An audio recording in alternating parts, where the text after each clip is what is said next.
Hello, everyone. Big hugs and kisses from the Polemic Pool. We're gathered here today at Jerry's house. And I'm Laura Casaletto, and I have a guest today with us. We have our regulars, which, let's introduce you guys first. There's Jerry. Howdy do. Steve, hello. And My name is Kathleen Russell. Some people call me Kat. very beautiful and smooth. And you have brought us a topic to consider. I did, and it's a hard topic because it's a big topic, but something I think about and like to talk about. It's spirituality, and I want to approach it today as spirituality as an aspect of being a human being. And because of some of the people in the group, I'm going to attempt to make it a little bit scientific. Good luck. Good luck. Yes, I will need it. Thank you. All right, here's what I got. And first, I guess I have to do my disclaimer. This is all my personal opinion, my personal thinking on this. Spirituality is a vast topic, and I'm hardly qualified really to take it on, but I will anyway. And It never stops us. Yeah, we seem good. right, so here we go. I see a human being as an entity that has several aspects, four mainly, that I want to talk about. One is the physical aspect, the intellectual, the emotional, and of course, because our topic is spirituality, the fourth thing I want to talk about is an aspect of a human is the spiritual aspect. And I think that involves the experience of the numinous, the mystery. For me, it's about recognizing the self with a big S in the universe and what that means and how it is experienced by this human being. So I've been thinking a lot about this, and I'm trying to summarize it. So I think sometimes we have spontaneous experiences of our own uniqueness and the vastness of the universe. You know, when we're on a walk in the woods in this time of year in the fall, when it's especially beautiful and the light and the colors moves us. We can have an experience of a spiritual nature. Other people have a practice, a spiritual practice like meditation, and they might fast and they might pray. And personally, I sometimes use ritual to get myself in a spiritual place. Ceremony. In history, people have been doing these things a lot. Some people use hallucinogenic drugs to get there. Some people prefer a vision quest that involves fasting and hardship. And then there's a sweat lodge. I've done many sweat lodges, and it's very taxing physically and emotionally and spiritually, and can be powerful in that way. For me, though, I have to say, usually in a spiritual experience is a pleasant experience. It's even fun, which I don't know if that's heresy. It might be, but I think it's fun. And I think a spiritual experience can be very expansive and expanding of the sense of self. I think it can help a person understand that their inner landscape is really large, larger than it was before the experience, and it's larger actually than what is generally thought of as being encased in our skin, that we are beings with magnetic fields and a lot of invisible stuff around us that is larger actually than our little bodies. So I already mentioned the ancient people did this, and when today I was thinking about this, so I thought, what's the oldest book that I have? I have a translation of the Egyptian Book of the Dead that describes spirituality in a beautiful way, I think. And if we want, we'll read from it, but I doubt if we'll get there. But the Hindus, the Buddhists, and all kinds of pagans have been experiencing spiritual things probably more than modern people do now. I'm not sure. I don't have, that's just a guess on my part. And then the newer religions, Judaism, Christianity, Islam, and others came along, and they are groups of people that are also interested in spiritual experiences. But I want to say for me, spirituality is not really just a God thing. It is much bigger and different from that. It can include God, but it can be for people who don't even have a sense of what a God is, or reject that concept, and they can still be very spiritual. There is, hold on, I the spiritual, apologize. I'm almost done. Spiritual but religious people go there all the time. Again, I'm just about done with my little intro. Take your time. Spirituality is about purpose and meaning of life. It can help us during times of tragedy and pain. It can sustain us. It can help us when we come to our own death or the death of loved ones. And it can be an experience of transcendence, and I don't know how to define that actually. But I think all people experience it differently. It's extremely subjective. That's why I'm giving you just my little piece of it. And I think scientifically, it can be about the wiring in the brain. Some people have done studies of people having spiritual experiences and find that their brain waves change to delta waves, which are not waves we're supposed to have when we are conscious and awake. So I personally have had spiritual experiences, or experiences that I would call spiritual, since I was a young child. It's always been fun, fascinating, and reassuring for me to have these. It's helped me to understand that I am a part, a tiny little speck of a part of the universe, and I enjoy experiencing that awareness.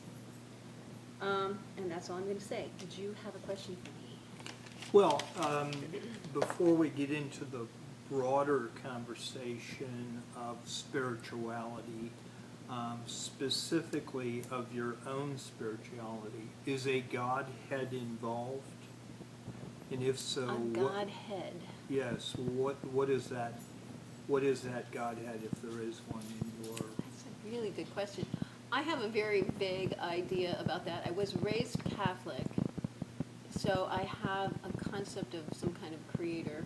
I've studied many other religions, and a creator to me is a piece of it, but to me a God is a creator, and and the creation is also part of the God, and the creative process is also God. So my idea of God is not necessarily a personage separate from the universe. It is in the universe and is the creative process Okay.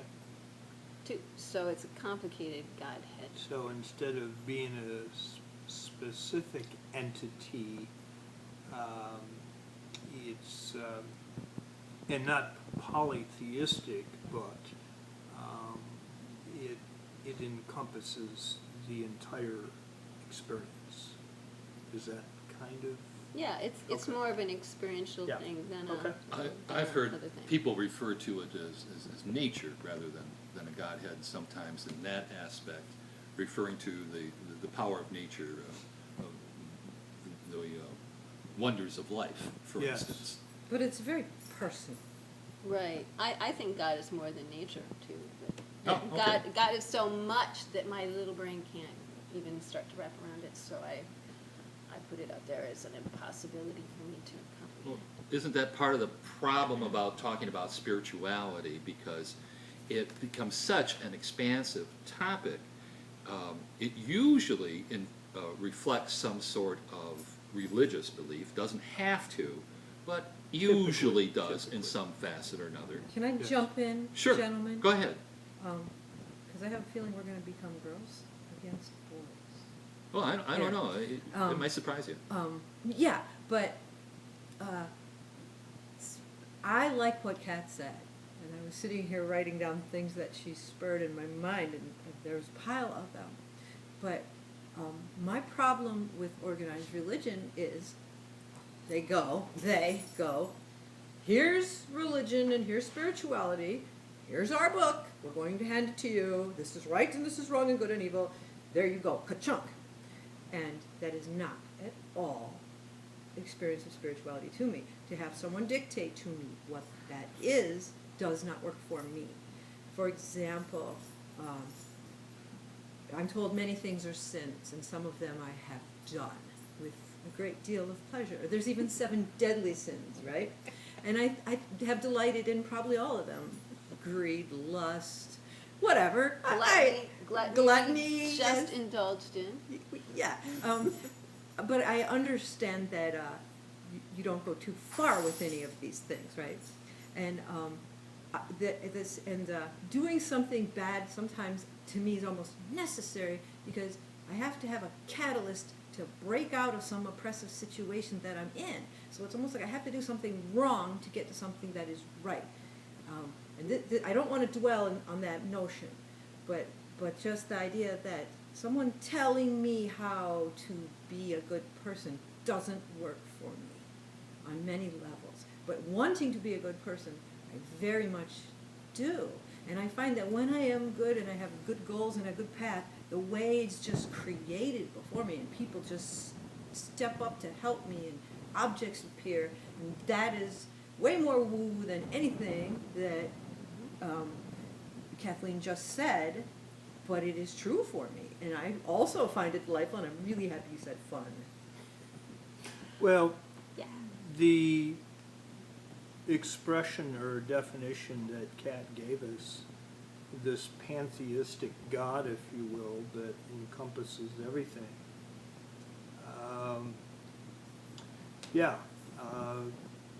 There's a lot of words you could use to describe things that are unexplainable.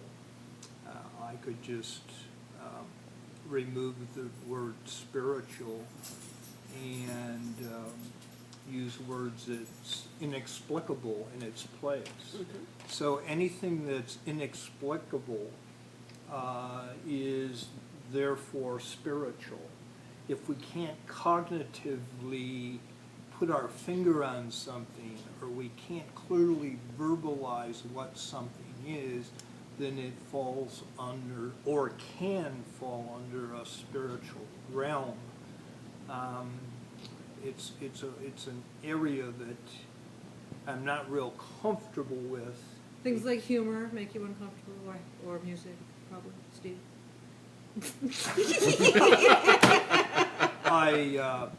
I love humor, including what you just threw at me. Matter of fact, I wish we had music in the background because I enjoy that as well. But I'm not sure that humor and music falls under this ubiquitous term spirituality. I would prefer and am much more comfortable taking a more reductionist, biological, biochemical brain functioning point of view. I find that some people are more, quote, spiritual than others. I don't think it's as much experiential as it is brain chemistry differences. Mhm. Some people look at the world in a very pragmatic way. Others look at the world in a very poetic way. And so beyond the brain functioning, I don't see much difference. And so if spirituality means that someone's brain is wired a certain way, then therefore what? Can I jump in here? You may. Well, without getting too broad-ranged, I'd like to talk about the idea of experience and spirituality. It speaks to a couple points that we've been talking about. For instance, it's not something out of a dogma of a church, out of a book or something like that.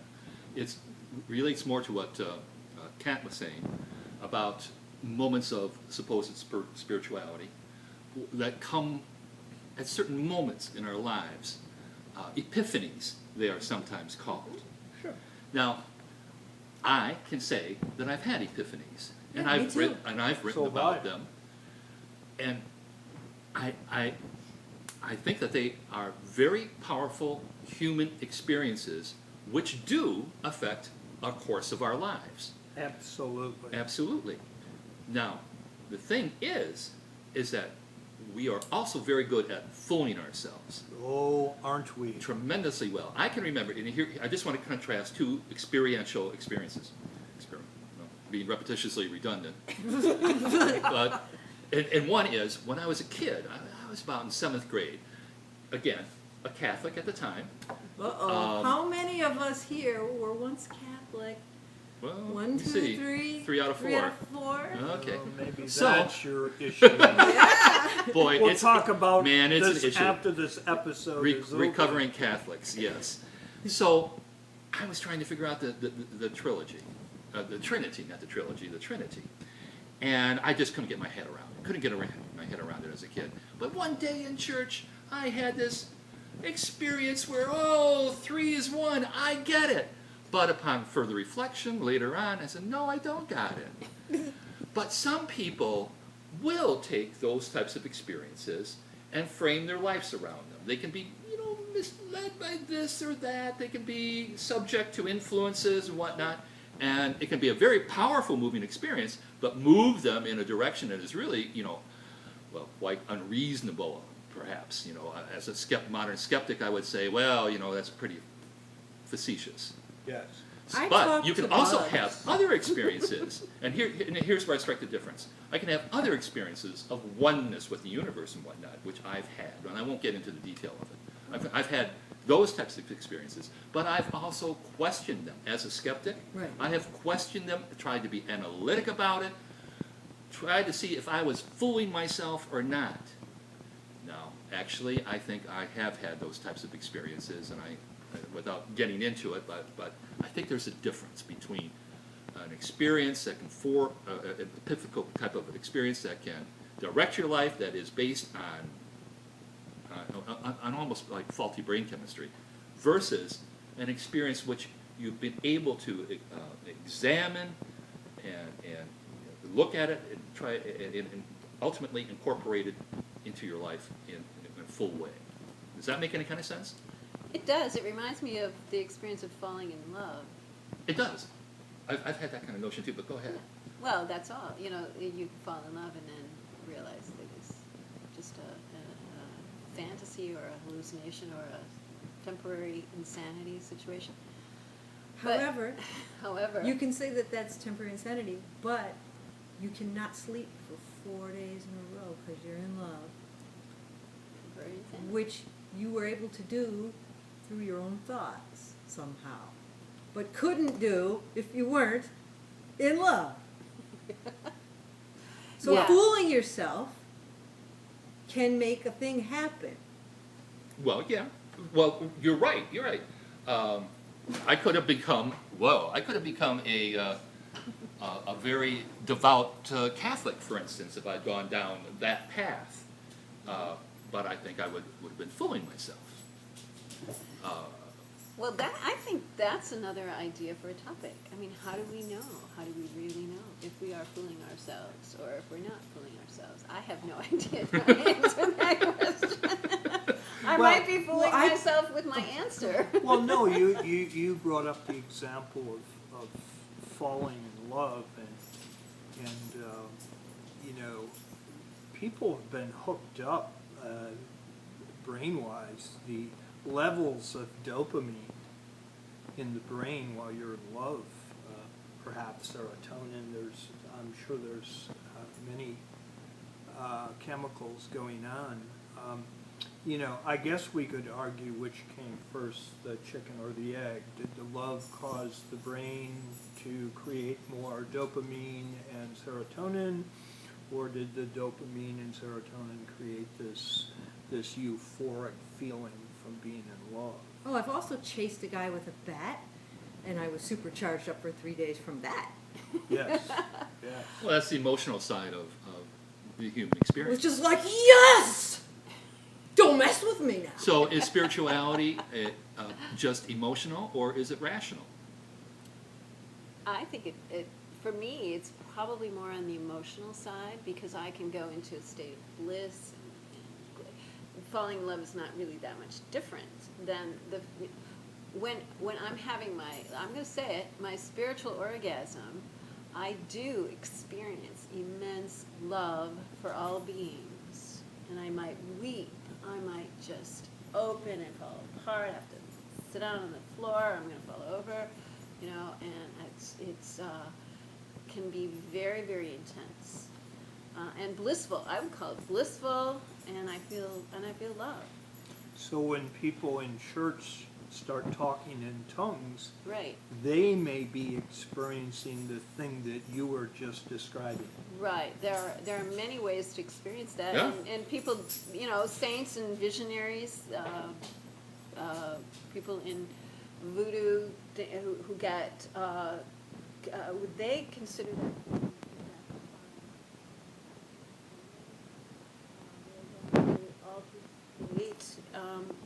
If we're talking about spirituality, I think there are so many different levels of that experience, but it is, for me, an altered state. It can be a minor one that I put myself in with some deep breathing and saying one of my little prayer things.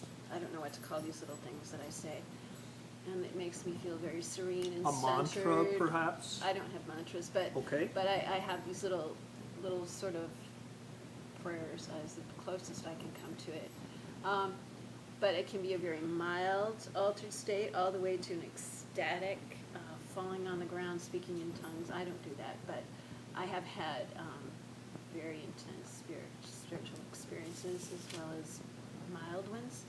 So it's all again making it just a little bit more muddy and nebulous. Sometimes I think it's the language that is the problem. Yes. The Yes, language of definitely. spirituality. I had a friend who responded to a posting on Facebook I had about the universe. We were talking about the galaxy, its structure, the number of stars, blah, blah, blah. We were going on about it. And he wrote something I thought was very intriguing. He said, he used the phrase, in agnostic awe. I love it. And I loved it too. But Yes. it's to me, it demonstrates the problem that people have in expressing awe and reverence without relying on terminology that is related to religion, especially if you're non-religious or skeptic or maybe just a deist, you know, and don't want to emphasize that aspect of it, or maybe have a different idea of what a Godhead is or could be. Mm-hmm. Sometimes it's the language. I read a book by Kaufman called Reinventing the Sacred.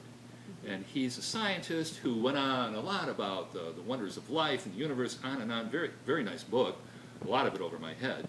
But a part of it was about how we have to come up with a new language to match the scientific world that we live in that can express awe and reverence to the wonders of the universe and the wonders of experience and being a human and our emotional side and other aspects of being that aren't so tainted by our long religious tradition.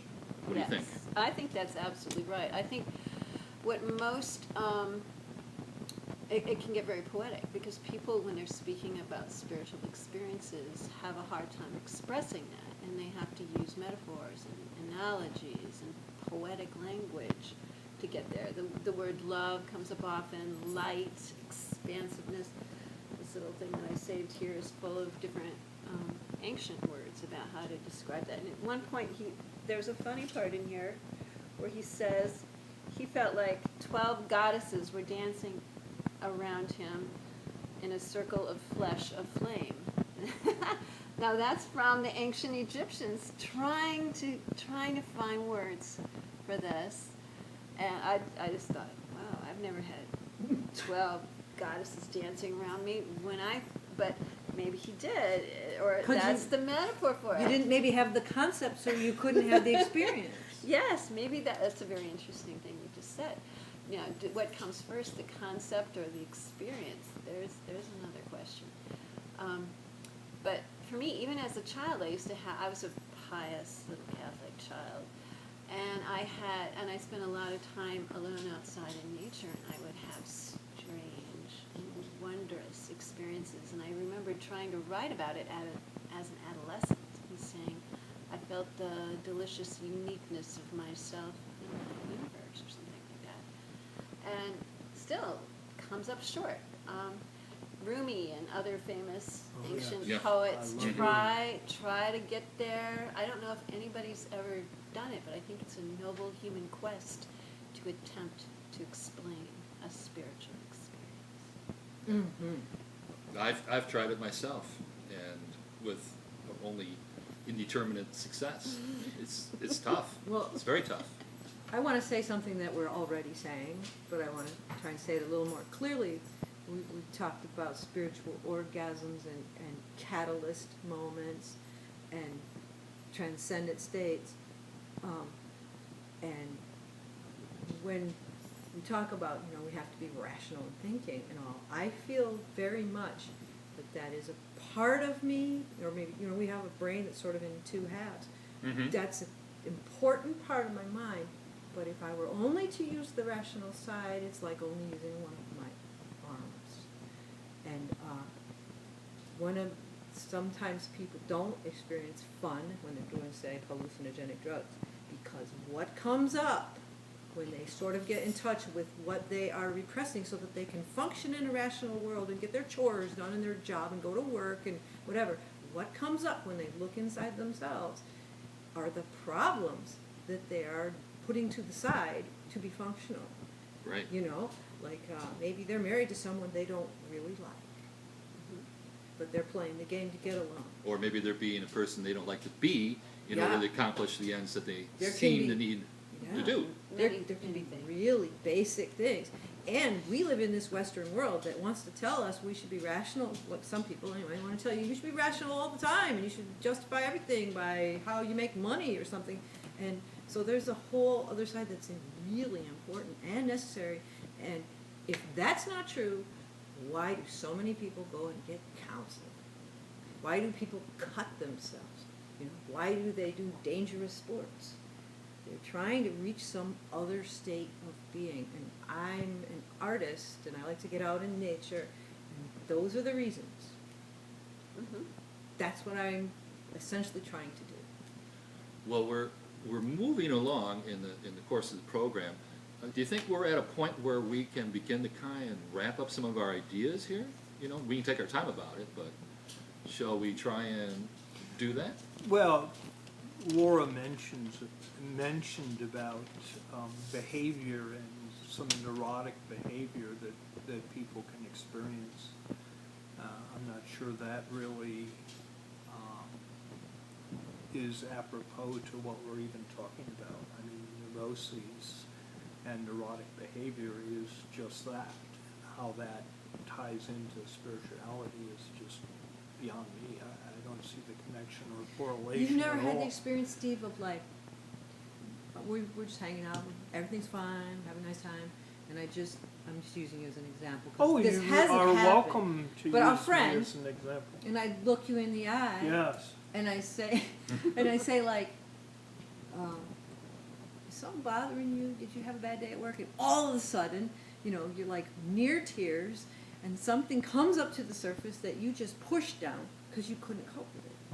That's what I mean. Those things that are like just holding you down, but they're inside of you, and you have to work them out in order to really.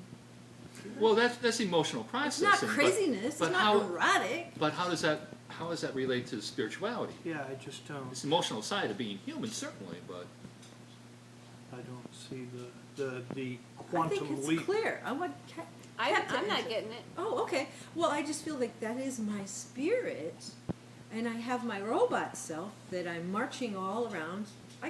Okay, this is weird.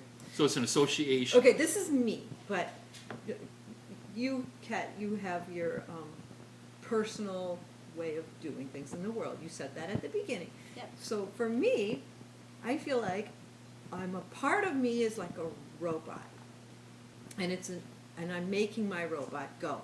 And my robot is physically healthy and is loving and is always trying to learn and not getting herself killed, and it's just going forward. And I'm kind of behind the robot, programming my own robot self. And that's where my spirit is kind of behind it and directing it. And the emotions are sort of back behind, and they're piling up sometimes or whatever. So I can just deal, Oh, I have something that I think is really important for me to say about this. I've been talking about it with myself this afternoon. For me, Laura, spirituality is integration. Integrating all of my stuff, all of my, what did I start with? The physical, emotional, intellectual, and spiritual, to integrate it for once so I don't feel like I'm pushing the robot. I am the robot, and I am more than the robot. I am whole.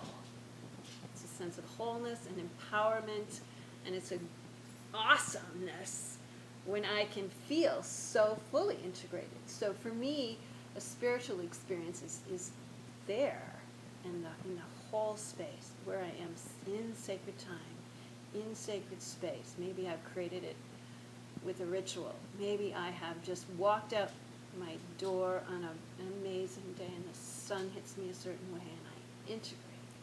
So what you're saying is important, but I get that it is the end of the fragmentation that we mostly feel in our desperate and quietly desperate lives. So that's why I like it, and that's why it's important to me, and that's why when I can get there, it's a good thing. Can I have a quick example? My feet hurt a lot yesterday. And I said, oh, my robot feet are hurting. And what can I do? I thought, well, walk around like your feet are hands. And I started walking around, and immediately they were like much, much better. And It's a shift. Yes, I have done this. In Sweat Lodge, I thought I was going to die. The blood was pouring into my head, and my head was going to explode. So I sat there and I said, okay, I'm going to push the blood down instead of up. And I did, and I survived. I didn't die. But that was a very conscious changing of something that seemed important to do. But again, it sounds to me like you maybe spend quite a bit of time thinking about your, do I want to say fragmentation, your separation of yourself. And I like spending a lot of time trying to pull the different pieces of myself into a wholeness. That's what I like to do. Well, I do like your idea of integration, and it's something I strive for, but I'm not there enough. I'd like to get back to the point about experience, and that I have no problems with the kinds of experiences that Kat's been talking about here, but that it does open up to a wide variety of possible spiritual, and I'm doing air quotes there, experiences. I tend to think of the messianic, prophetic tradition of Judaism, Christianity, and Islam, always looking for the prophet. Gosh, doesn't it seem like they get their best insights when they're out in the desert after fasting for 40 days, and basically Yes. have gone psychotic. Right. Yes. Has nothing to do with the heat, No. the fact that they have no nourishment, and maybe ate Their some brain chemistry is completely completely screwed. distorted. Yeah. Yes. Right, and so much of religion is based on that. And there's a lot of other crazy kind of dysfunctional type of brain chemistry that leads to supposed spiritual insights and whatnot. Yes, it so can be it's something valuable. very difficult Valuable to insights dice. can be gained from this. I like to do fasting once in a while too. It's Oh, yeah. like being sort of high or something. But Yeah. I prefer. I don't like drinking alcohol or using drugs because I don't have control. I feel more fragmented when I do that. But sometimes in meditation and fasting, I feel like I have a bit of control over it, and then these weird insights that comes to me, I can evaluate them and say, oh, this is a good idea. The other idea was kind of stupid, but I do that all the time Yeah. normally anyway. yes. And I think evaluation is an important part. Yes. Yeah. Experience, but Yes. experience with evaluation. Use your Yeah. rational brain. Yes. You have Yes. it. Yeah. Use it. Yeah, use both sides. Yes. Yes. Yes, yes. Oh. Connect the left and right brain hemisphere, and maybe you can, again, that's integration thing, and maybe you can really fly. You can use, Einstein said, imagination is more important than knowledge. And I was thinking today, is sometimes, are my spiritual experiences sometimes imaginary? And I Right. think the answer is probably yes. I can imagine myself, and I prefer to use the word hypnotize, self-hypnotize myself into a state. Like meditation for me is self-hypnosis. But that is a way that I can sort of manipulate myself into a state of integration.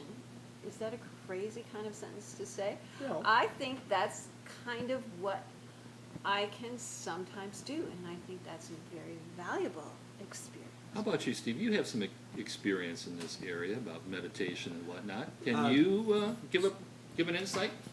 Certainly have a lot of hours and hours and hours of deep meditation, going on retreats, but those are things that are so personal and so wrought with self-examination and a lot of suffering and joy. One of the things I noticed about, not to differentiate, but your spiritual explanations always seem to be tied with bliss, or at least that's what I heard. In my meditation practice, in order to unpeel the onion, a lot of suffering and a lot of self-examination I had to go through that work, and it was arduous work, and it wasn't the most fun, but my personal experiences are mine, and Okay. as far as I'm concerned, that they're not even relevant to this conversation. Well, I just wondered. I think Frankly, they're I very- just wondered. I think they're very relevant. I guess what I do is I go into the darkness as well in serious meditation, and I've had hallucinations at times. I've done retreats where I meditated for 10 days, 10 hours a day, and you go to some crazy places. And it can be Yes. very dark, but when Yes. I come through it, I tend to forget the dark stuff and focus on the peak experiences. But they're there. Yes. But I guess I'm maybe unusual, maybe not, that I'm comfortable doing the dark and dirty work. I'm good in the dark. I live alone. I live on retreat. Sure. I confront darkness. I think Laura's a person who can do that too, pretty well. I don't know you guys very well. But some of us are more able to pull those swamp monsters up out of there and throw them on the floor and take a real good look at them. And because we've learned from experience that that's how you banish them. I agree 100%. I Well, call yeah, it the boogeyman. You got to Yeah. look at the dark Yes. side of yourself. Yes. Yeah. Oh, no question. May I turn this whole thing on its head Why Go not? ahead. a moment Do. and completely argue against my argument? Okay. What if, when man became the Homo sapien that we are, our brain receptors, and if you look at some of the DNA, if you look at the brain receptors, we actually find that we are attracted to and tap into hallucinogenic drugs, mysticism, things that one might call supernatural or spiritual. So the argument is, in our infancy of being man, we actually were more right-brained and were predominantly spiritual for the sake of this conversation. And then we found out that our life was very short-lived because we could focus on a beautiful flower as the animal was attacking us. So for self-preservation purposes, we had to keep hampering down this innate, natural, more spiritual self in order to procreate and continue our species. So we actually are devolving from the spiritual people we initially were to a more pragmatic self-protection and procreation level. I think that's really interesting. I don't know how we could possibly prove it. I like to study about primitive people, and I like to go, I'm interested in archaeology, I'm interested in the Kogi people who are pre-Columbian, people who live pretty traditionally even today in the deep mountains. And they are highly, highly spiritual people, make us look like a bunch of jerks, very shallow people. But I think that's interesting. I agree with you on that. That's one of my personal theories. I don't know how that could be We cannot proved know. either.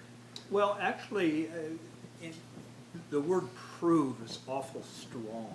Suspected?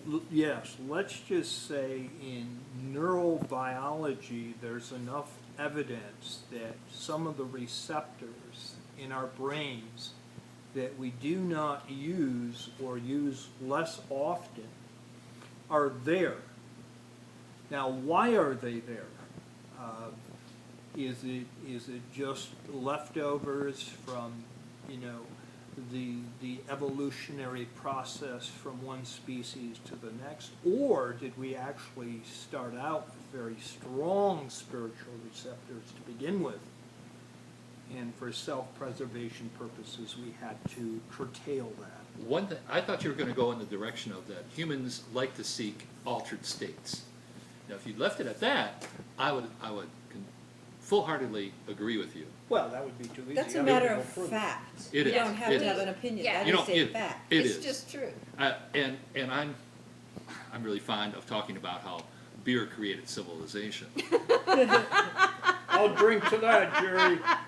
and that once we realized that we could settle down and brew beer, well, then okay, let's settle down. It's worth doing. It's worth doing, and it was the Yes. altered state, and it was in Sumerian circles, it was had a very strong religious aspect to it because it creates that altered, special spiritual kind of Yeah. thing. I would say, the Middle East is where coffee came from, and so they discovered coffee and they built pyramids. In Mexico, they discovered chocolate and built pyramids. We're very drug related. There are, yeah, there are. Very, very There are true. effects of using Yeah, drugs. yeah, Are we just about done? We are I done. wanna You wanna read finish about up with something? 5 sentences here from Please. All right. the Awakening Osiris. It is a translation of the Egyptian Book of the Dead, very ancient text, sacred text, translated by Normandy Ellis, Ellis. It's beautiful, very poetic translation. Cool. This is what a spiritual man said. My power of self is moving, my heart, my birth, my coming into existence, my passions, my indifference. The sun within warms me, the heart enlightens the intellect. I am myself coming forth, a creature bearing light. Well, that's a nice point to end it on. We have another topic next week, Steve, or next time around, not next week, but on the next Polemic Pool. I believe you are the suggester, the person who will be bringing forth the next topic. You got something for us? Well, yes, a matter of fact, I want to, maybe this is a segue, maybe it's not, but I want to examine, or try to examine in the brief time that we have, how we as a civilization, and we'll say specifically the United States, the people that live in the United States, why must we be so preoccupied with sports and Thank you. and things that are less self-examining? And I'm wondering if part of the motivation is for fear of discovering ourselves. More experiential types of reflection, I think. Yes. Well, thanks for being our guest tonight, Kat. And thank you, Laura and Steve. It was Hey, delightful. It's always fun. Thank you, Kat, for joining us. I enjoyed it. I think you brought this conversation up. it needed to go up. Thanks, everybody. All right, thank you. Good night. Love to night. everyone. Bye-bye. Bye. So I don't forget, may I take your picture? You may. I don't know if this will work, but if we